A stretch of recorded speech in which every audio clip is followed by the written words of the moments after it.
Bonjour chers téléspectateurs, merci pour votre fidélité et merci pour vos encouragements. Merci pour vos réactions face aux différentes vidéos et surtout à la dernière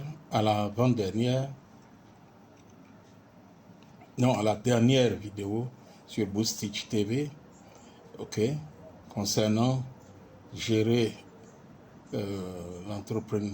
l'entreprise en couple. Est-ce possible? Vous nous avez permis de réaliser un record et aujourd'hui nous sommes à plus de 1500 vues sur cette vidéo.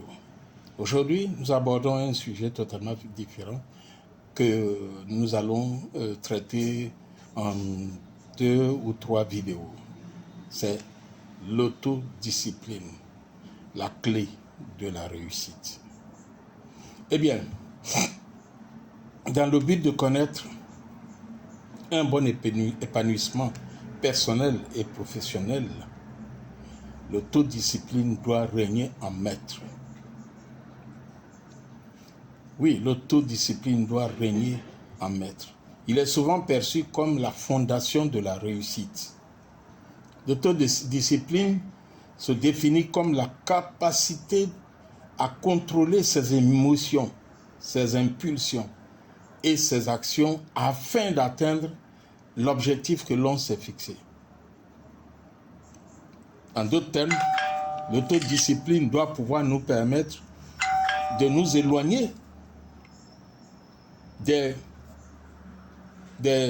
satisfactions de courte durée. Nous allons y sûrement revenir. Nous allons parler de l'importance de l'autodiscipline et de comment elle influence les divers aspects de notre vie de tous les jours. Alors, commençons par définir l'autodiscipline.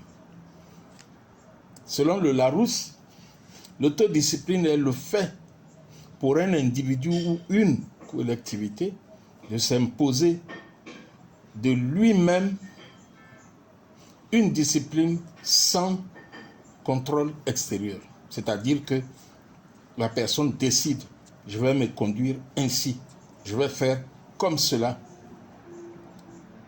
sans que cela lui soit imposé ou dicté par l'extérieur.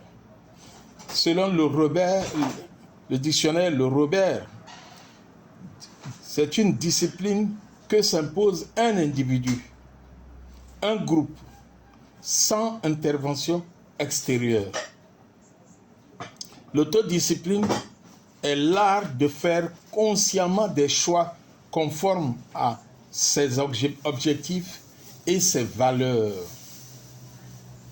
Si je décide d'être honnête, je me bats pour rester honnête. Mais pour y arriver, l'autodiscipline implique la définition d'objectifs clairs, c'est-à-dire donc qu'on se fixe un objectif identifiable, matérialisable, sans aucune confusion, un objectif clair. Ça veut aussi dire qu'il faut se définir des routines, c'est-à-dire un comportement répétitif, des actions répétitives que nous faisons pour pouvoir atteindre notre objectif clair et le maintien de la cohérence face aux défis. Face aux défis tels que la distraction ou la satisfaction de courte durée. Vous avez un objectif, une charmante demoiselle vient vous faire un sourire pour vous distraire, vous restez focus. Vous avez un objectif, quelqu'un vient vous soudoyer avec une forte somme pour vous amener à sortir de votre discipline. Vous dites non, parce que vous voulez rester digne et atteindre vos objectifs. Et par conséquent, vous acceptez de vous livrer à des privations. Cette pratique de l'autodiscipline qui nous impose donc d'avoir un objectif, ok? Cette pratique permet aux individus de garder le contrôle de leurs actions et de leurs décisions. Donc la décision de celui qui est autodiscipliné n'est pas fonction de ce qu'on lui impose, mais ce qu'il a décidé de faire. Et donc il fait donc tout ce qui est possible pour rester dans la droite ligne que lui-même il s'est tracée. L'autodiscipline permet d'éviter de se laisser guider uniquement par ses impulsions, par ses désirs charnels ou par des influences extérieures. Même quand on est soumis à la pression d'une autorité, on demeure autodiscipliné, on demeure dans la droite ligne de la conduite qu'on s'est imposée. On parle de quelqu'un qui est autodiscipliné.